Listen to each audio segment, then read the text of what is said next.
지금부터 샌프란시스코 동포 간담회를 시작하겠습니다. 안녕하십니까? 저는 오늘 행사의 사회를 맡은 한상희입니다.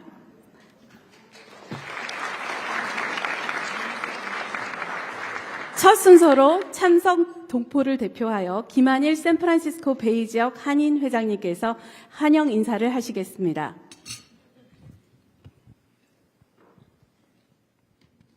안녕하세요. 김한일입니다. 존경하는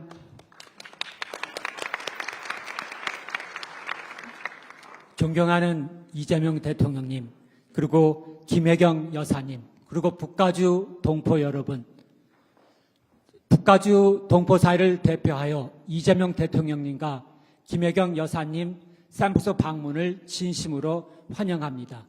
대통령님과 여사님께 뜨거운 환영과 감사 박수 부탁드리겠습니다.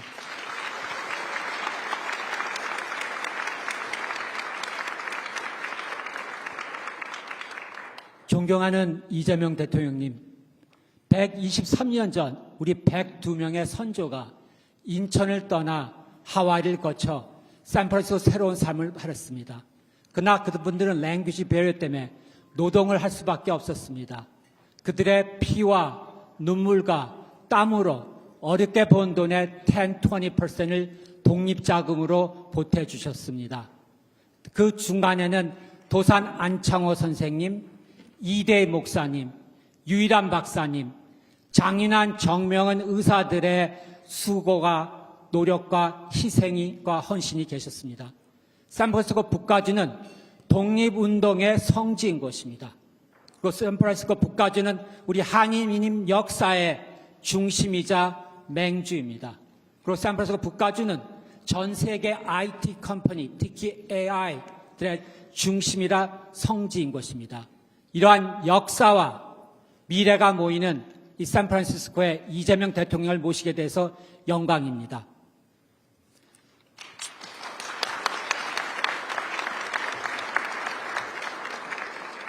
존경하는 이재명 대통령님, 대통령께서는 취임 이후에도 그 환경 속에서도 소통과 화합으로 국민 통합과 민생 화목 그리고 미래 성장의 마련에 힘써 오셨습니다.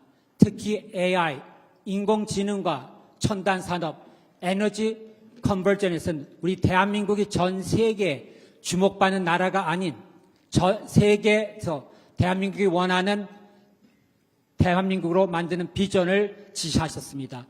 이재명 대통령의 이런 비전은 우리 해외 동포들에게는 더욱더 큰 자부심과 희망이었습니다. 앞으로 이재명 대통령의 희망으로 우리 7 밀리언 해외 동포들은 이재명 대통령과 함께 하겠습니다. 123년 전 도산 안창호 선생님의 비전이 바로 샌프란시스코 시작했습니다. 오늘 이재명 대통령의 비전 AI입니다. 대통령께서는 항상 저희 곁에 계셨고 저희 7 밀리언 해외 동포들도 이재명 대통령의 응원을 하겠습니다. 우리는 대한민국입니다. 우리는 가족입니다. 우리는 식구입니다. 이재명 대통령께 뜨거운 응원의 박수 부탁드리겠습니다.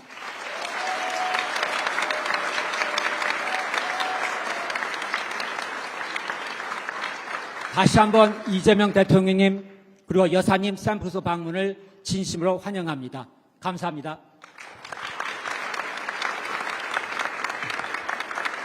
네, 김한일 회장님 진심 어린 환영사 감사합니다.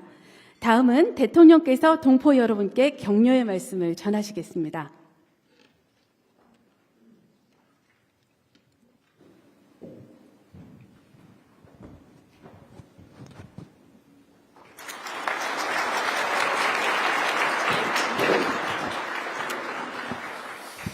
네, 우리 캘리포니아 샌프란시스코 또 그 인근에 살고 계신 우리 대한민국 국민 여러분 그리고 동포 여러분 이렇게 만나 뵙게 돼서 참으로 반갑습니다. 저도 이렇게 미리 서면으로 준비해 온 게 있는데 이건 뭐 그냥 한글로 치고 우리 회장님께서 김한종 회장님이시죠?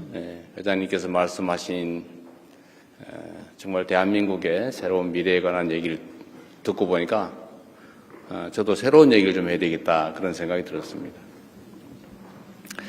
아마도 미국에 계시는 우리 재외국민 동포 여러분들은 대한민국이라고 하는 조국의 상황이 아마 여러분들의 삶에 정말로 큰 영향을 미친다는 걸 체감하실 것 같습니다.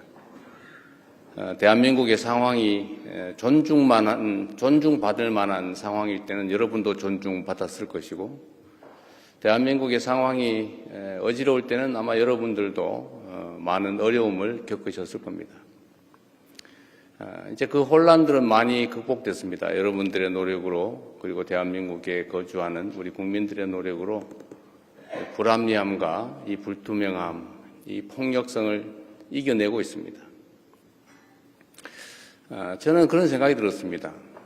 인공지능 시대라고 하는 이 새로운 시대가 열리고 있는데, 대한민국은 과연 그 시대를 어떻게 준비해야 되는가?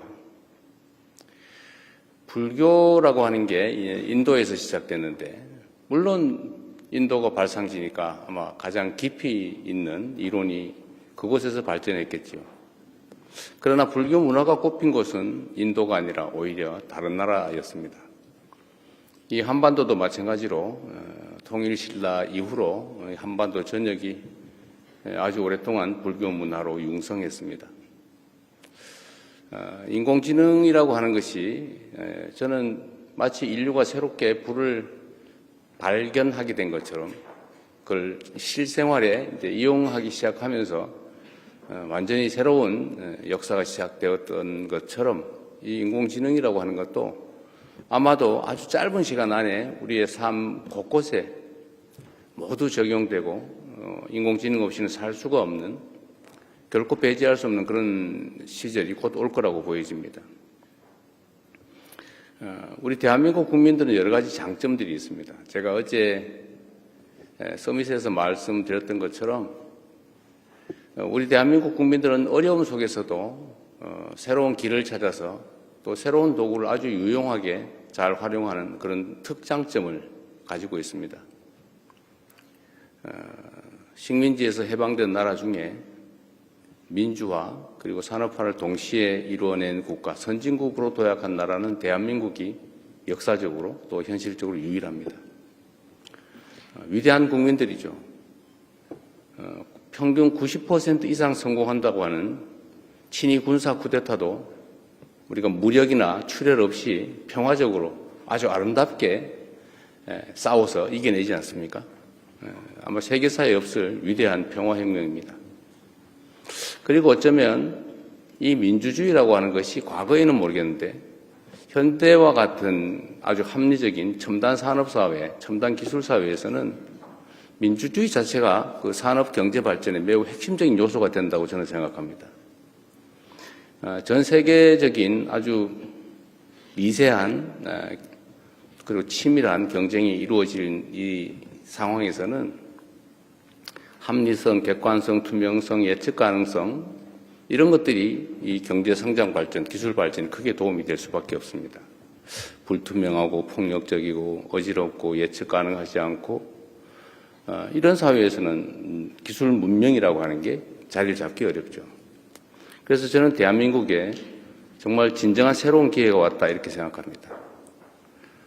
우리 다음 세대가 살아갈 우리 대한민국은 이제 과거에 김구 선생이 말씀하셨던 것처럼 문화로 전 세계에 영향을 끼치는 문화 강국으로 도약하고 있습니다. 이 문화라고 하는 것도 어찌 보면 민주주의와 아주 잘 어울립니다. 문화는 자유로움 그 자체죠. 개인의 창의성과 개성 그리고 자유로움 이게 문화의 근본일 텐데 이게 곧 민주주의 아닐까 그렇게 생각이 됩니다.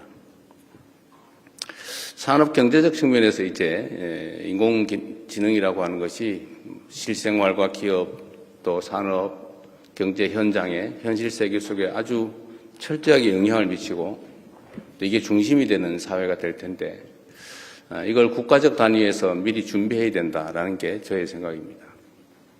그리고 놀랍게도 1년 정도밖에 되지 않았지만 우리가 대한민국에 나아갈 방향을 첨단 기술과 또 인공지능 분야에 집중하기로 한 것이 아주 짧은 시간이긴 하지만 크게 영향을 미쳐서 전 세계가 대한민국을 이제 관심을 가지고 지켜보게 됐습니다.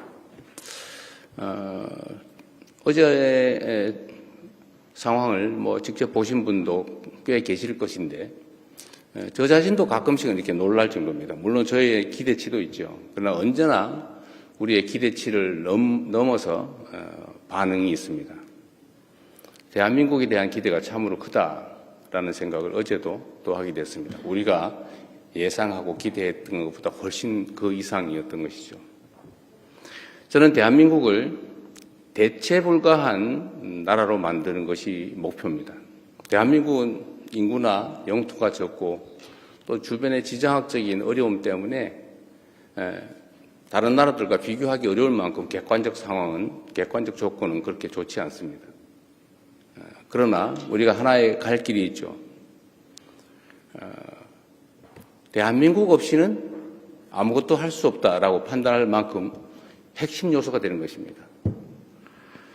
기술적인 측면에서도 인공지능이라고 하는 새로운 산업 영역에서도 또 문화에서도 어쩌면 민주주의라고 하는 정치 제도에 있어서도 대한민국은 언제나 모범이 되고 대한민국을 따라가면 될 그런 전범이 될 수 있을 것입니다. 대한민국이 없이는 인공지능도 산업발전도 가능하지 않다. 그리고 그런 영역들을 최대한 많이 만들어내는 거죠. 지금은 반도체 정도지만 앞으로는 피지컬 AI 그리고 또 새로운 산업 영역들이 수없이 생겨날 것입니다. 그 새로운 사회에 대한민국은 빠져서는 안 될, 대한민국이 빠지면 진전할 수 없는 그런 상황을 만들어 나가는 것. 우리가 지금까지는 다른 나라 아니면 기존의 사례들을 배워서 추격해서 따라가는 그런 작전을 했다면 지금부터는 다른 나라보다 반발짝 앞서서 선도자가 되는 그런 대한민국을 꼭 만들어 보고 싶습니다. 그리고 실제로 가능한 상황이 됐습니다. 여러분도 대한민국이라고 하는 또는 여러분이 대한민국 국민이라는 사실들에 대해서 외부적 평가가 바뀌고 있는 걸 느끼지 않습니까? 잘 동의가 안 되세요? 네. 실제로 느끼실 겁니다. 그런 얘기들 가끔 제가 정상회담을 하면 듣는 얘기가 몇 가지 있어요. 첫 번째는 선진국들 같은 경우는 자기들 나라에 반도체 공장을 하나만 세우자. 이게 제일 요청이 많아요. 그러나 그 다음 예를 들면 소위 중진국이라고 할까 아니면 웬만한 국가들은 대개 그런 얘기들을 합니다.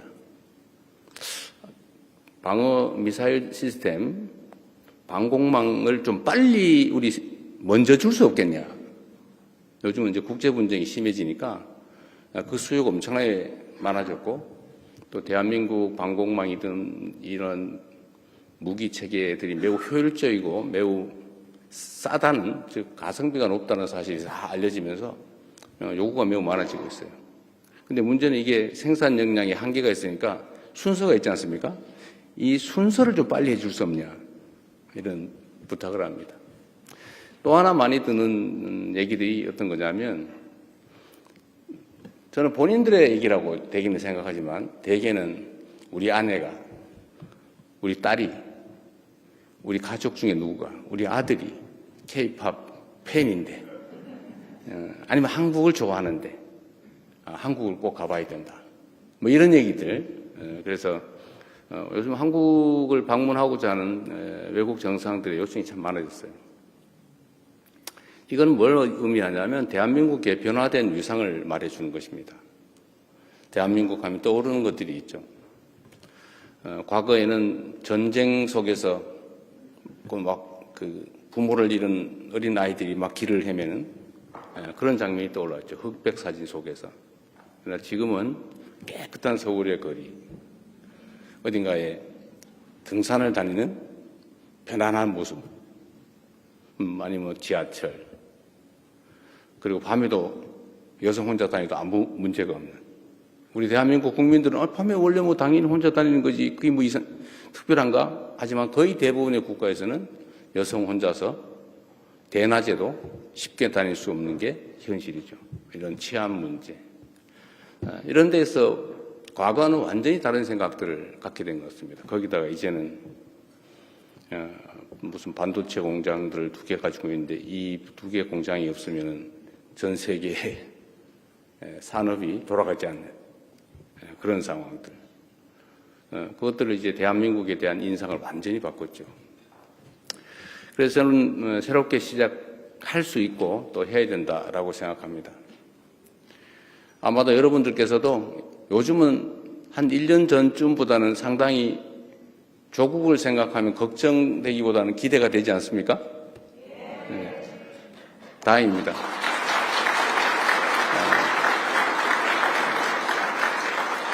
우리 국내에 계신 대한민국 국민 여러분들을 포함해서 해외에 계신 여러분을 포함한 많은 교민들, 동포들의 노력 덕분입니다. 저절로 좋은 시절이 오진 않죠. 모두가 일상적으로 노력한 덕분입니다.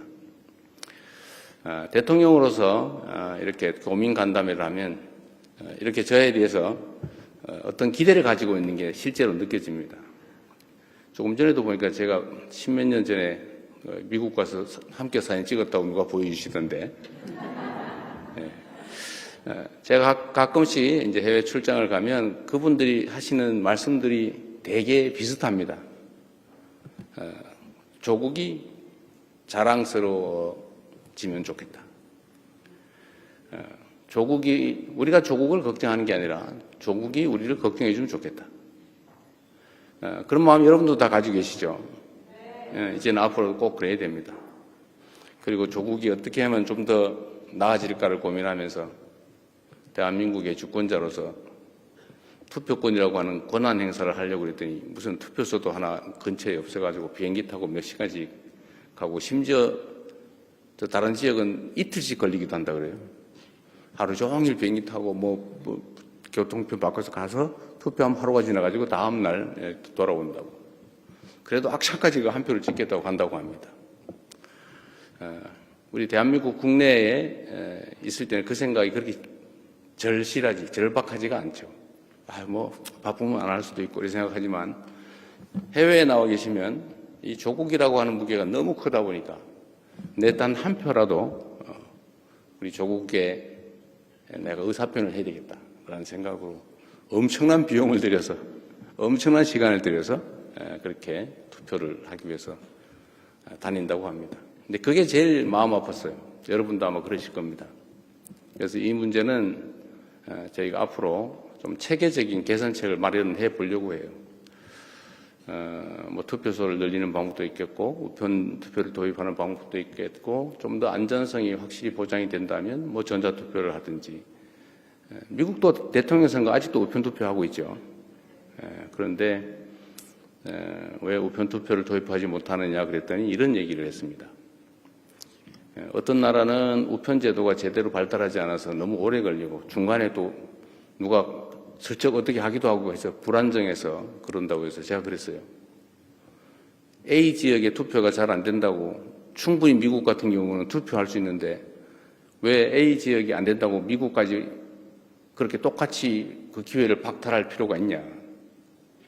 누군가가 못했으면 거기를 개선할 생각을 해야지 다른 사람들이 못하고 있으니까 당신들도 하지 마 라고 하는 게 옳으냐. 제가 이렇게 얘기하고 있습니다. 그렇지 않습니까?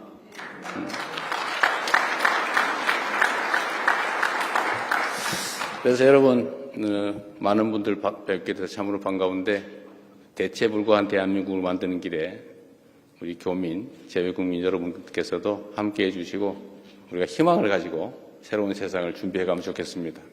지금은 너무 어렵고 또 절망이 많이 우리 앞을 가리는 것 같지만 우리 학이 따라서 우리 다음 세대들은 우리가 살았던 것보다 더 나은 삶을, 더 많은 기회를 누리면서 꼭 살아야 되지 않겠습니까?